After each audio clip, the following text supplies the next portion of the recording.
तो गाइस जैसा कि हमारा हिस्ट्री ऑनर्स का सीरीज चल रहा था, खास करके हिस्ट्री ऑनर्स, ठीक है, खास करके हिस्ट्री ऑनर्स।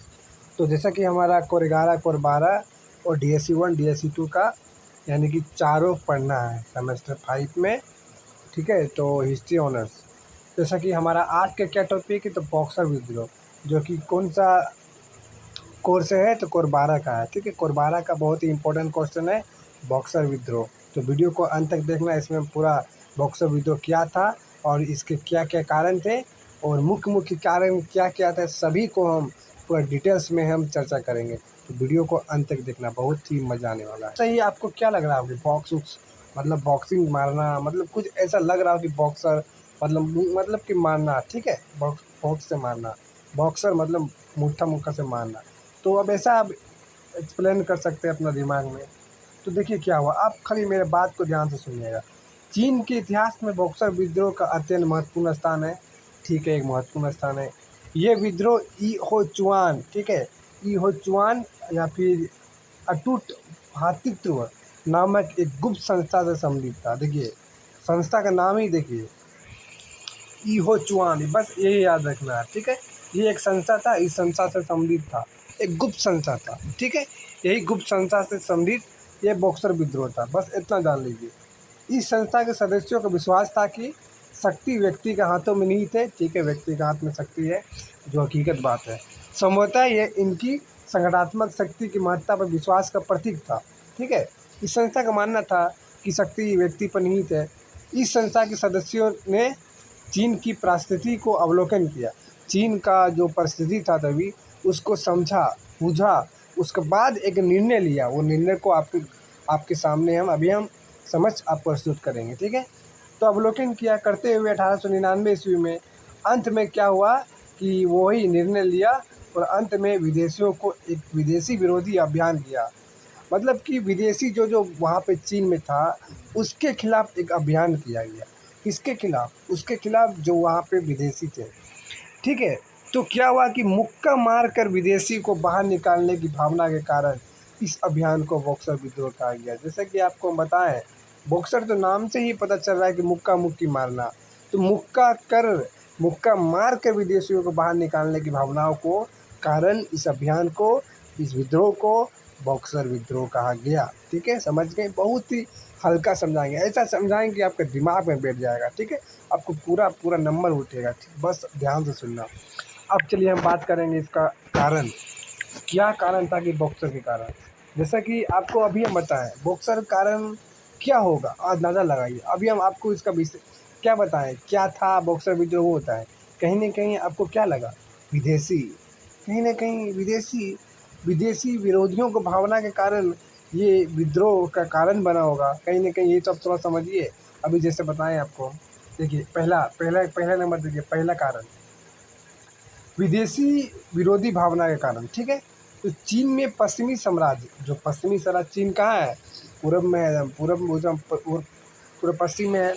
तो चीन में पश्चिम साम्राज्य का शिकंजा, उनकी बंदरबाट का स्पष्ट था। जो वहाँ का पश्चिमी साम्राज्य का शिकंजा था, कहीं ना कहीं वो स्पष्ट था वहाँ पे, ठीक है। जैसे कि 1842 हुआ, 58 हुआ, 1860 हुआ, 1894 95 में चीन को विदेशी शक्तियों के साथ संघर्ष का पराजय का मुंह देखना पड़ा था। मतलब कहने का तात्पर्य है कि ये कैसे सोच रहा है। देखिए ये जो गुप्त संस्था है उसने अवलोकन किया था, जैसे कि बताएं आपको, वो देखा कि बेटा 1842 में, 1858 में, 1860 में, 1894 95 में चीन विदेशी शक्तियों के साथ संघर्ष किया और अंत में पराजय हुआ, लड़ाई में मारा गया। कौन? चीन। तो इस संस्था सोचा होगा बेटा बदला लेना होगा, मतलब कि उसी के घर में आके वही हार रहा है, विदेशी लोग, वहाँ का जो विदेशी था वही देसी को मार रहा है, समझ रहे हैं। वहाँ का स्वदेशी जो अपना देश के व्यक्ति थे उसी को मार रहा है और उसी से हार गया। तो वही कारण बनेगा, अभी देखिए समझिएगा। हाँ, तो ये संस्था थी, ये चीन का राष्ट्रीय अपमान था, कहीं ना कहीं सही बात है। अब देश के अंदर आपका घर में आपको दूसरा आदमी मार के चल जाएगा, कहीं ना कहीं बहुत बड़ा अपना अपमान होगा। तो राष्ट्रीय अपमान था। इधर चीन से जिन विद्यार्थियों ने विदेशों में जाकर उस शिक्षा का अध्ययन किया था, यूरोप देशों को शिक्षण व्यवस्था, राजनीतिक व्यवस्था, वहाँ की सभ्यता, संस्कृति का अध्ययन किया था, अपने देश की तत्कालीन स्थिति तुलनात्मक अध्ययन करना प्रारंभ कर दिया। देख लीजिए, अब जो चीन के व्यक्ति जो बाहर में पढ़ने गए थे, वो भी बेटा सोचा होगा कि बेटा मेरा देश में तो ये हो रहा है, हमको कुछ करना होगा। तो कहीं न कहीं उस शिक्षा व्यवस्था, राजनीति व्यवस्था, कहीं न कहीं वहाँ की सभ्यता, सांस्कृतिक अध्ययन किया, ठीक है, यूरोप देशों का शिक्षण व्यवस्था का, और देश की तत्कालीन स्थिति तुलना किया और तुलना किया अपना देश से कि वो कहीं न कहीं शिक्षा व्यवस्था हम लोग का खराब है यहाँ के तुलना में। तो कहीं न कहीं तुलना किया, ठीक है। इस तुलना में उन्होंने पश्चिमी देशों को चीन की तुलना में अधिक उन्नत स्थिति पाया।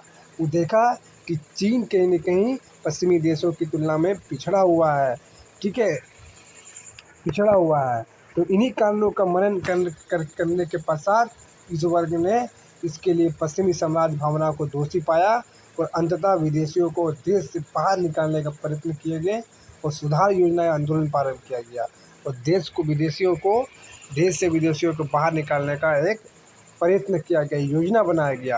विदेशी शक्तियों के देखिए, दूसरा देखिए, विदेशी शक्तियों के प्रभाव से इस प्रकार के प्रयत्न एवं सुधार योजनाओं को कुचल दिया गया।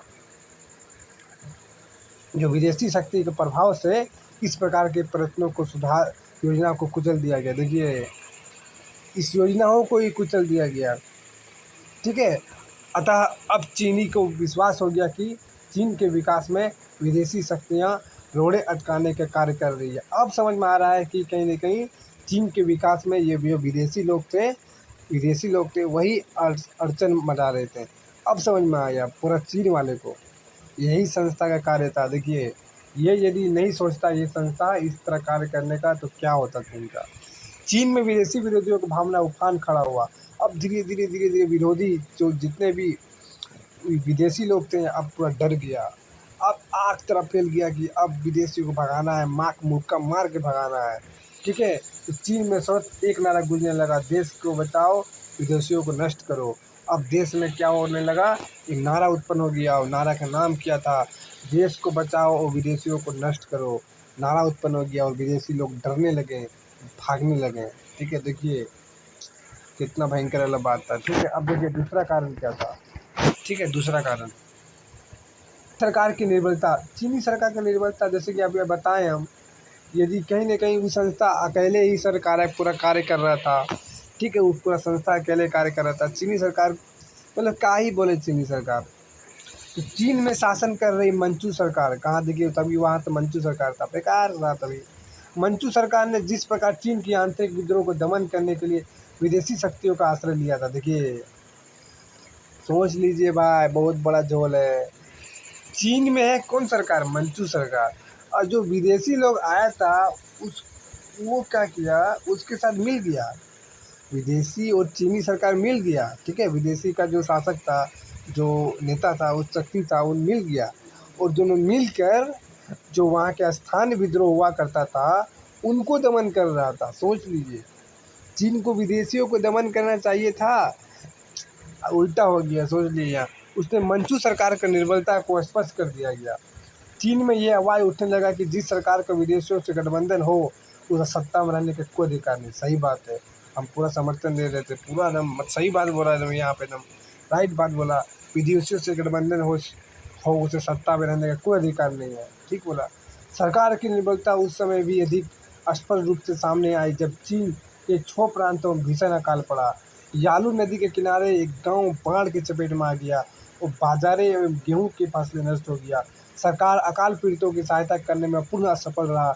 इन सफलताओं ने चीनी सरकार को निर्बलता को पक्की मुहर लगा दी। अरे भाई, अकाल पड़ा है 6 प्रांत में, इतना बड़ा अकाल 6 प्रांत में, और नदी भीषण मतलब गांव बाढ़ की चपेट में आ गए, कई लोग मारे गए, क्या ही बोले, फसल नष्ट हुआ। फिर भी मंचू सरकार ने लोगों की सहायता नहीं पहुंचाई। सही भावी से बात है, आप सहायता नहीं पहुंचाइएगा, आपका सरकार है तो आपके खिलाफ तो आवाज़ जनता उठाएगा ही, ठीक है। तो यही हुआ चीन के साथ, जो वर्तमान में हुआ, वर्तमान में भी देखने को मिलता है हम लोगों को, ठीक है। तो चलिए अब आगे पॉइंट देखिए, तीसरा पॉइंट देखिए, तीसरा पॉइंट, ठीक है। तीसरा पॉइंट, चीन पर विदेशी शासन की स्थापना का भय, विदेशी शासन की स्थापना का भय जिस कारण से इस विद्रोह का कारण बना था। देखिए, जिस समय चीन साम्राज्यवादियों अपनी शिकंजे कस रहे थे, उस समय तक भारत, फिलीपींस, ठीक है, बर्मा आदि देशों में पश्चिमी साम्राज्य शक्तियों ने अपना साम्राज्य कायम कर लिया था। समझ रहे हैं? जहाँ पे ब्रिटेन ब्रिटेन सत्ता में, मतलब कि यहाँ पे तो शिकंजा, यहाँ पे शोषण तो हो ही रहा था पश्चिमी साम्राज्य का, ठीक है। तो क्या हुआ कि अपना साम्राज्य कायम कर लिया था यहाँ पे भारत, फिलीपींस और बर्मा में। अब कहीं न कहीं अब चीन भी सोच रहा होगा बेटा मेरा पास भी आएगा, वो भयभीत हो गया। कहीं न कहीं चीन भी प्रत्यक्ष रूप से भारत आदि देशों के भारतीय साम्राज्यवादी शक्तियों को गुलाम ना बन जाए, इस कारण से वो विदेशी शासन की स्थापना का भय था उसमें, कि कहीं न कहीं देखिए भारत बन गया है उसका, वो देख रहा होगा कि चलो देखो भारत बन गया, बगल में फिलिपाइन बन गया, फिलीपींस बन गया, बर्मा बन गया, सब देश पश्चिमी देशों का गुलाम बन गया है। तो कहीं न कहीं चीन तो अभी गुलाम नहीं था उस टाइम नहीं था, तो अब सोच रहा होगा चीन, अरे वाह अब तो डर हो गया, जिसका कारण से कहीं न कहीं उस विद्रोह का कारण बना और वहाँ के लोगों उसके खिलाफ हो गया। आगे देखिए चौथा पॉइंट, ठीक है, क्या पॉइंट, चौथा पॉइंट, यूरोप पूंजीपति वर्ग का प्रति घृणा। यूरोप चीन में एक पूंजीपति व्यापारी की हैसियत से व्यापार करने आए थे। देखिए यूरोपियन चीन में क्या हुआ, पूंजीपति व्यापारी की हैसियत से आया था चीन में, परंतु उसने धीरे धीरे चीनी व्यापार को जिस प्रकार अपने शिकंजे में लेना प्रारंभ दिया, ये चीन के हित में नहीं था। देश के उद्योग धंधे, खाना, रेलवे आदि पर विदेशी अर्धजाल फैला चुका था। चीनी देशभक्त साम्राज्यवादियों के इन चालों को भारत जैसे देश में परिणाम देख चुके थे, अतः यूरोप पूंजीपति वर्ग उनकी घृणा बढ़ती चली गई। समझे? नहीं समझे? अब जैसे कि मेरा घर है, मेरा गांव है, ठीक है, जैसे कि हमारे गांव में बहुत लोग दुकान चलाता है, वैन चलाता है। अब बाहर का व्यक्ति आके आपका अब वो दुकान लगा रहा है और अपने तरफ ग्राहक को ले रहा है, और आप यहाँ खुद दुकान लगा के बैठे हैं, आपका दुकान नहीं चल रहा है और उसका खुद दुकान चल रहा है, तो आपको कैसा लगेगा? आपका घर है, आपका दुकान है, सोच लीजिए, वो बाहर से आया है और वो धीरे धीरे पूरा शिकंजा अपना लिया है, पूरा अपना मुट्ठी में ले लिया है, तो कहीं न कहीं ये एक वो मतलब दिमाग में बैठेगा, घृणा होने लगेगा उसके प्रति। तो यही हुआ बेटा, यूरोप लोग चीन में व्यापारी करने की हैसियत से आया था और धीरे धीरे व्यापार को अपना मुट्ठी में, उद्योग धंधा, रेलवे फेलवे जितना उद्योग धंधा सब अपना मुट्ठी में ले लिया। तो क्या होगा, यूरोप पूंजीपति वर्ग उनकी घृणा बढ़ती चलेगी उसके खिलाफ और अंततः विद्रोह हो गया। ठीक है, देखिए लेनिन का किया गया। चीनी यूरोप पे जाति घृणा नहीं करते थे, जाति से घृणा नहीं करते। देखिए चीनी यूरोप जाति से घृणा नहीं करते थे, उनके साथ उनको कोई झगड़ा नहीं था। वे तो यूरोप पूंजीगत वर्ग सरकार के प्रति घृणा का भाव रखते थे। देखिए जो कि पूंजीपति वर्ग अधीनस्थ थी। ठीक है, अब चलिए अब कारण पढ़ते हैं। पांचवा कारण क्या था इस विद्रोह का? धार्मिक कारण। बक्सर विद्रोह के लिए धार्मिक कारण भी उत्तरदायी था। चीन में यूरोप पूंजीपति वर्ग के साथ साथ ईसाई धर्म का प्रचारक एवं पादरी आया था। जो पूंजीपति था, जो आया था व्यापार करने चीन, उसके साथ साथ ईसाई धर्म का प्रचार भी आया था, पादरी भी आए थे। ठीक है, सने सने देश में ईसाई मिशनरी का प्रभुत्व बढ़ता गया। इसका प्रमुख कार्य ईसाई धर्म के विरुद्ध प्रसार करना था। अपने प्रयत्नों से इन्होंने कई चीनी लोगों को ईसाई धर्म में अनुयायी बना दिया। इस प्रकार धर्म परिवर्तन करने वाले चीनी देसी ईसाई कहने जाने लगे। पूरा देश में अब पूरा देसी ईसाई कहने जाने लगे।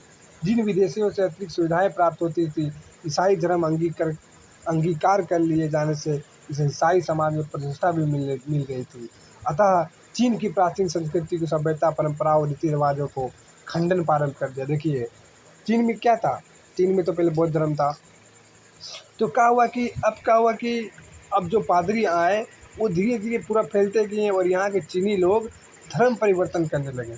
अब वो ईसाई बनने लगे। ठीक है, तो वही ईसाई बनने लगे। अब देखिए आगे क्या है, खंडन करने लगे। वहाँ की संस्कृति, सभ्यता, परंपराओं, रीति रिवाजों खंडन करने लगे। कन्फ्यूशियस एवं ताओ का निर्धारण सामान्य चीनी वर्ग का सहन शक्ति के बाहर था, क्योंकि इससे उनकी धार्मिक भावनाओं को ठेस पहुँचती थी। ईसाई धर्म मिशनरियों तो चीनी सभ्यता एवं संस्कृति का निरादर करती थी, परंतु देसी ईसाइयों द्वारा ऐसे कार्यकल्पना का चीनियों को नहीं थी। यही कारण है कि चीनियों का क्रोध विदेशी ईसाइयों के अनुपात में देसी ईसाइयों के प्रति अधिक उग्र उफन कर सामने आया। ठीक है, जैसे कि क्या लिखा है, पिनाकी महोदय ने ठीक लिखा है कि बॉक्सर विद्रोही को द्वारा प्रारंभिक विद्रोह विदेशियों से अधिक स्थान ईसाई को विदित किया गया। ठीक है, तो इस प्रकार हमारा देखिए आपको हम 5 पॉइंट बताएं। ठीक है, 5 पॉइंट बताएं बॉक्सर विद्रोह का, बॉक्सर विद्रोह का कारण बताएं। ठीक है, और बॉक्सर विद्रोह क्या था वो भी बताएं। ठीक है।